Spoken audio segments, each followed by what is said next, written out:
Hi friends, welcome to my channel. Paper ಒನ್ಗೆ ಸಂಬಂಧಿಸಿದಂಥ ಒಂದು ಪ್ರೊವಿಷನಲ್ ಸಂಭಾವ್ಯ ಕೀ ಆನ್ಸರ್ಗಳನ್ನು ಇಲ್ಲಿ ನಾನು ನಿಮಗೆ ತಿಳಿಸ್ತಾ ಇದ್ದೀನಿ. ಫೈನಲ್ ಅಲ್ಲ, ಸಂಭಾವ್ಯ. ನೋಡಿ, ಚಾನಲ್ಗೆ ಹೊಸಬರಾಗಿರಿ, ಚಾನಲ್ನ ಸಬ್ಸ್ಕ್ರೈಬ್ ಮಾಡಿ. ಮೊದಲಿಗೆ ಒಂದು ವಿಶೇಷವಾದಂಥ ಒಂದು ಕತೆ ಇದೆ. ಕಥೆಯಾದ ಒಂದು ಪ್ಯಾರಾಗ್ರಾಫ್ ಇದೆ, ಅದಕ್ಕೆ ಸಂಬಂಧಿಸಿದಂತೆ ಕ್ವಶನ್ಗಳನ್ನು ಕೇಳ್ತಾರೆ. ಇಲ್ಲಿ ಮಾಸ್ತಿ ವೆಂಕಟೇಶ ಅಯ್ಯಂಗಾರ್ ಬರೆದ ಮೊದಲ ಸಣ್ಣ ಕಥೆ ಯಾವುದಪ್ಪ ಅಂದರೆ ಆಪ್ಷನ್ ನಂಬರ್ 3, ರಂಗನ ಮದುವೆ ಈಸ್ ದ ರೈಟ್ ಆನ್ಸರ್. ಎರಡನೇದು, ಮಾಸ್ತಿ ವೆಂಕಟೇಶ್ ಅಯ್ಯಂಗಾರ್ ಅವರ ಕಾವ್ಯನಾಮ ಯಾವುದಪ್ಪ ಅಂದರೆ ಇದು ಎಲ್ಲರಿಗೂ ಗೊತ್ತು, ಆಪ್ಷನ್ ನಂಬರ್ 2, ಶ್ರೀನಿವಾಸ. ಇನ್ನು ಮೂರನೇದು, ಮಾಸ್ತಿಯವರ ಬರೆದ ಸುಬ್ಬಣ್ಣ ನೀಳ್ಗತೆಯು ಹೊಂದಿರುವ ಕಥಾ ವಿಷಯ ಯಾವುದಪ್ಪ ಅಂದರೆ ಆಪ್ಷನ್ ನಂಬರ್ 3, ಸಂಗೀತಗಾರನ ಜೀವನ is a right answer. Next, ಮಾಸ್ತಿಯವರು ಬರೆದ ಗುರುದಕ್ಷಿಣೆ ಭಾಷಾಂತರವಾಗಿರುವುದು ಯಾವುದು ಭಾಷೆಗೆ ಅಂತಂದರೆ ಇಲ್ಲಿ ಆಪ್ಷನ್ ನಂಬರ್ 2, ತಮಿಳು ಭಾಷೆಗೆ. ಪೇಪರ್ ಒನ್ನ ಒಂದು ಪ್ರೊವಿಷನಲ್ ಕೀ ಆನ್ಸರ್ಸ್ ಫ್ರೆಂಡ್ಸ್ ಇವು. ಐದನೇದು, ಸಾರ್ವಜನಿಕರು ಮಾಸ್ತಿಯವರನ್ನು ಸನ್ಮಾನಿಸಿದ್ದು ಅವರಿಗೆ ಈ ಪ್ರಶಸ್ತಿ ದೊರೆತಾಗ, ಯಾವ ಪ್ರಶಸ್ತಿ ದೊರೆತಾಗ ಅಂದರೆ ಆಪ್ಷನ್ ನಂಬರ್ 4, ದೆಹಲಿ ಸಾಹಿತ್ಯ ಅಕಾಡೆಮಿ ಪ್ರಶಸ್ತಿ ದೊರೆತಾಗ, ಆವಾಗ ಸಾರ್ವಜನಿಕರು ಅವರನ್ನು ಸನ್ಮಾನ ಮಾಡ್ತಾರೆ. ಇನ್ನು ಆರನೇ ಪ್ರಶ್ನೆ, ಮಾಸ್ತಿಯವರ ಕೆಲವು ಸಣ್ಣ ಕಥೆಗಳು ಪ್ರಕಟವಾದ ವರ್ಷ ಯಾವಾಗಪ್ಪ ಅಂದರೆ 1920, option number 2 is the right answer. Next ನೋಡಿರಿ, ಏಳನೇದು, ಮಾಸ್ತಿಯವರಿಗೆ ಈ ಹೇಳಿಕೆ ಅನ್ವಯ ಆಗುವುದಿಲ್ಲ. ಸೊ ಅವರಿಗೆ ಕನ್ನಡ ಕಥಾ ಬ್ರಹ್ಮ ಅಂತ ಕರೀತಾರೆ, ಕಥೆಗಾರ ಅಣ್ಣ ಸಣ್ಣ ಕಥೆಗಳ ಪಿತಾಮಹ ಅಂತ ಕರೀತಾರೆ. ಅವರಿಗೆ ಆಪ್ಷನ್ ನಂಬರ್ 1 ಏನು ಅನ್ವಯ ಆಗೋದಿಲ್ಲ, option 1 is the right answer.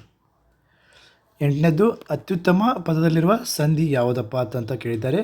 ಅತಿ ಪ್ಲಸ್ ಉತ್ತಮ, ಅತ್ಯುತ್ತಮ, ಇದು ಆಪ್ಷನ್ ನಂಬರ್ 1 ಎಣ್ ಸಂಧಿ ಆಗುತ್ತೆ ಫ್ರೆಂಡ್ಸ್. ಇನ್ನು ಮತ್ತೊಂದು ಕವನ ಕೊಟ್ಟಿದ್ದಾರೆ, ಅದಕ್ಕೆ ಸಂಬಂಧಿಸಿದಂತೆ ಪ್ರಶ್ನೆಗಳನ್ನು ಕೇಳ್ತಾರೆ, ಅದರ ಬಗ್ಗೆನೂ ಕೂಡ ನೋಡೋಣ ಈಗ.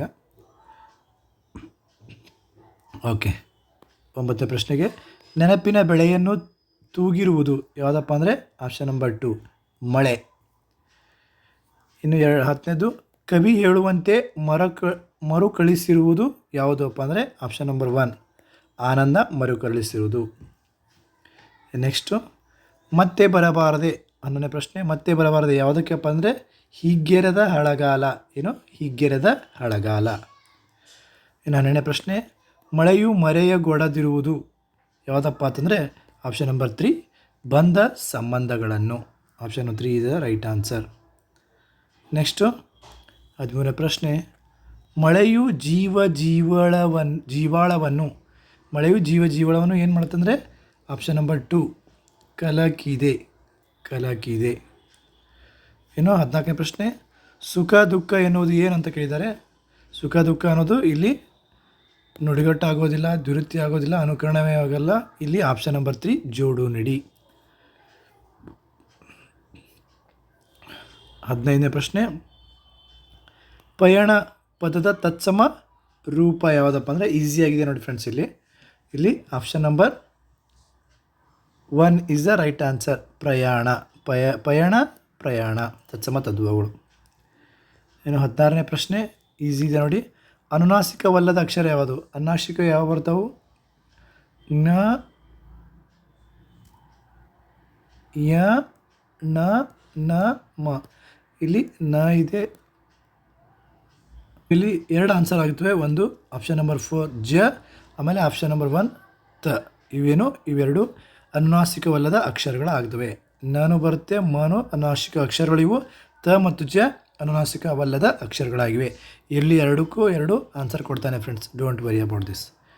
ನೆಕ್ಸ್ಟ್ ನೋಡೋಣ, 17ನೇದು, ಕನ್ನಡ ವರ್ಣಮಾಲೆ ಇರುವ ಒಟ್ಟು ವ್ಯಂಜನಗಳ ಸಂಖ್ಯೆ ಎಷ್ಟಪ್ಪ ಅಂದರೆ ಇಲ್ಲಿ ಆಪ್ಷನ್ ನಂಬರ್ ವ್ಯಂಜನಗಳಂತಂದರೆ ಆಪ್ಷನ್ ನಂಬರ್ 4, 34 ವ್ಯಂಜನಗಳಿವೆ. ಗಗನ ಚಚನ. ಇನ್ನು ಮೇಲ್ವಾತು ನೋಡಿ, ಮೇಲ್ವಾತು ಪದದಲ್ಲಿರುವ ಸಂಧಿ ಅತಿ ಹೆಚ್ಚು ಬಾರಿ ಕೇಳಿರುವಂಥ ಒಂದು ಪದ ಇದು. ಬೇರೆ ಹೆಸರು FD ಯಲ್ಲೂ ಕೂಡ ಕೇಳ್ತಾನೆ. ಇಲ್ಲಿ ಆಪ್ಷನ್ ನಂಬರ್ 4, ಆದೇಶ ಸಂಧಿ. ಇದು ಚೇಂಜ್ ಆಗ್ಬೋದು, ಸ್ವಲ್ಪ ಕನ್ಫ್ಯೂಷನ್ ಇದೆ, ನೋಡ್ಕೊಳ್ಳಿ. ಮೇಲ್ವಾತು. ನೆಕ್ಸ್ಟು 19ನೇದು, ವೃದ್ಧಿ ಸಂಧಿಗೆ ಉದಾಹರಣೆ ಯಾವುದಪ್ಪ ಅಂತಂದರೆ ಇಲ್ಲಿ ಆಪ್ಷನ್ ನಂಬರ್ 2, ಅಷ್ಟೈಶ್ವರ್ಯ. ಅಷ್ಟ ಪ್ಲಸ್ ಐಶ್ವರ್ಯ, ಅಷ್ಟೈಶ್ವರ್ಯ. 19ನೇ ಪ್ರಶ್ನೆಗೆ ಉತ್ತರ ಆಯಿತು. ಇನ್ನು 20ನೇದು, ಶಬರಿಯು ಧ್ಯಾನದಲ್ಲಿ ತೊಡಗಿ ರಾಮನ ದರ್ಶನಕ್ಕೆ ಕಾದಿದ್ದಳು. ವಾಕ್ಯದಲ್ಲಿ ಷಷ್ಠಿ ವಿಭಕ್ತಿಯ ಪ್ರತ್ಯಯ ಹೊಂದಿರೋ ಪದ ಯಾವುದಪ್ಪ ಅಂದರೆ ಷಷ್ಠಿ ಅಂದರೆ ರಾಮನ. ಇಲ್ಲಿದೆ ನೋಡಿ ರಾಮನ ಷಷ್ಠಿ ಆಗುತ್ತೆ. Option number 3 is the right answer. Next 21ನೇದು ಭಾಷೆಯಲ್ಲಿ ಧ್ವನಿಯನ್ನು ಮಾಪನ ಮಾಡುವ ಘಟಕ ಯಾವುದಪ್ಪ ಅಂತ ಕೇಳಿದ್ದಾರೆ. ಇಲ್ಲಿ ವರ್ಣ, ಧ್ವನಿಮ, ಸ್ವರ, ಆಕೃತಿಮ ಅಂತಿದೆ. ಇಲ್ಲಿ ಆಪ್ಷನ್ ನಂಬರ್ 2 ಧ್ವನಿಮ ರೈಟ್ ಆನ್ಸರ್. ಇನ್ನು 22ನೇ ಪ್ರಶ್ನೆ, ಮಾತೃಭಾಷಾ ಕಲಿಕೆಯು ಏನನ್ನು ತೋರ್ಪಡಿಸುತ್ತದೆ ಅಂದರೆ ಅನುಭವ ವಿಕಾಸಕ್ಕೆ ನೆರವಾಗಿದ್ದು. ಸೊ ಆನ್ಸರ್ ಯಾವುದು ಹೇಳ್ತೀನಿ ಡೈರೆಕ್ಟಾಗಿ. ಇಲ್ಲಿ option number 3 is the right answer. ಸೃಜನಾತ್ಮಕ ಪ್ರತಿಭೆಯನ್ನು ವಿಕಾಸಗೊಳಿಸುತ್ತದೆ. ಇನ್ನು 23ನೇದು ಉಚ್ಚಾರಣೆಯ ದೋಷಕ್ಕೆ ಕಾರಣ ಯಾವುದು ಅಲ್ಲ ಅಂತಂದರೆ ಯಾವುದಪ್ಪ ಅಂದರೆ option number 4 is the right answer. ನಿರಂತರವಾಗಿ ವಾಕ್ಯವನ್ನು ಉಚ್ಚರಿಸುವ ಅಭ್ಯಾಸ ಉಚ್ಚಾರಣೆ ದೋಷಕ್ಕೆ ಕಾರಣ ಆಗೋದೇ ಇಲ್ಲ. ಓಕೆ. ಇನ್ನು 24ನೇ ನೋಡಿರಿ, ಭಾಷಾ ಪ್ರಯೋಗಾಲಯದಲ್ಲಿ ಪ್ರಧಾನ ನಿಯಂತ್ರಕ ಮತ್ತು ಮೇಲ್ವಿಚಾರಕರು ಯಾರಾಗಿರ್ತಾರೆ ಅಂತ ಕೊಟ್ಟಿರ್ತಾರೆ. ಇಲ್ಲಿ ಆಪ್ಷನ್ ನಂಬರ್ 3 ಭಾಷಾ ಶಿಕ್ಷಕನೇ ಭಾಷಾ ಪ್ರಯೋಗಾಲಯದ ಪ್ರಧಾನ ನಿಯಂತ್ರಕ ಅಥವಾ ಮೇಲ್ವಿಚಾರಕರು ಆಗಿರುತ್ತಾರೆ. ಇನ್ನು ಬೋಧನೋಪಕರಣಗಳಲ್ಲಿ ಶ್ರಾವ್ಯ ಉಪಕರಣ ಏನನ್ನು ಸೂಚಿಸುತ್ತದೆ, ಯಾವುದು ಇದರೊಳಗೆ ಅದಕ್ಕೆ ಇದ್ದಾರೆ. ಇಲ್ಲಿ option number 1 is the right answer. Radio ಧ್ವನಿ ಅನ್ನೋದೇನದು ಶ್ರಾವ್ಯ, ಕೇಳೋದ್ರ ಮೂಲಕ ನಾವು ಜ್ಞಾನವನ್ನು ಪಡ್ಕೋತೇವೆ. ರೇಡಿಯೋ ಧ್ವನಿ ಇವೆಲ್ಲ ನೋಡೋದ್ರ ಮೂಲಕ, ವಾರ್ತಾಪತ್ರಿಕೆ ನೋಡೋದ್ರ ಮೂಲಕ, ಇವು ನೋಡೋದ್ರ ಮೂಲಕ ಕಣ್ಣಿಗೆ ಸಂಬಂಧಿಸಿದ ನಯನಕ್ಕೆ ಸಂಬಂಧಿಸಿದಂಥ ಇದು ಆಗುತ್ತೆ. ರೇಡಿಯೋ ಧ್ವನಿ ಏನಾಗುತ್ತೆ, ಶ್ರಾವ್ಯ ಸಂಬಂಧಿಸಿದಂಥ ಉಪಕರಣ ಆಗಿರುತ್ತೆ. ಇನ್ನು ಉಪನ್ಯಾಸ ವಿಧಾನದ ಉದ್ದೇಶಗಳಿಗೆ ಸಂಬಂಧಿಸಿದಂತೆ ಸೂಕ್ತವಲ್ಲದ ಹೇಳಿಕೆ ಯಾವುದಪ್ಪ ಅಂದರೆ ಇಲ್ಲಿ ಆಪ್ಷನ್ ನಂಬರ್ 3 ಸಂಕ್ಷಿಪ್ತ ಮಾಹಿತಿಯನ್ನು ಮಾತ್ರ ನೀಡುವುದು ಇದು ಸೂಕ್ತವಲ್ಲದ ಹೇಳಿಕೆ ಆಗೋದರಿಂದ ಇದನ್ನು ರೈಟ್ ಆನ್ಸರ್ ಮಾಡಿ. ನೆಕ್ಸ್ಟ್ 27ನೇದು ಲಿಖಿತ ಪರೀಕ್ಷೆಯ ನ್ಯೂನತೆ ಆಗಿದೆ. ಲಿಖಿತ ಪರೀಕ್ಷೆ ಯಾವುದರ ನ್ಯೂನತೆ ಆಗಿದೆ ಅಂತಂದರೆ ಸ್ವಲ್ಪ ಇಲ್ಲಿ ಏನಾಗುತ್ತೆ ಅಂದರೆ ಆಪ್ಷನ್ ನಂಬರ್ 2 ಆಗಬಹುದು. ನಕಲು ಮಾಡುವ ಸಾಧ್ಯತೆ ಇದೆ ಇಲ್ಲಿ ಲಿಖಿತ ಪರೀಕ್ಷೆಯಲ್ಲಿ ನೋಡ್ಬೋದು ನೀವೆಲ್ಲ ಟೀಚರ್ಸು. ಇನ್ನು 28ನೇ ನೋಡಿ, ವಸ್ತುನಿಷ್ಠ ಪರೀಕ್ಷೆಗಳ ವಿಧವಲ್ಲ ಯಾವುದಪ್ಪ ಅಲ್ಲ ಅಂತಂದರೆ ಸೊ ಇವೆಲ್ಲ ವಸ್ತುನಿಷ್ಠಗಳಾಗ್ತವೆ 1, 2, 4. Option number 3 is the right answer. ಯಾವುದಪ್ಪ ಅಂದರೆ ವಿವರಿಸಿ ಬರೆಯುವ ಪರೀಕ್ಷೆ ಇದೇನಾಗ್ತೈತೆ ವಸ್ತುನಿಷ್ಠ ಪರೀಕ್ಷೆಗಳೆಲ್ಲ ವಿಧವಲ್ಲ. ಇನ್ನು 29ನೇ ಪ್ರಶ್ನೆ ನೋಡೋಣ.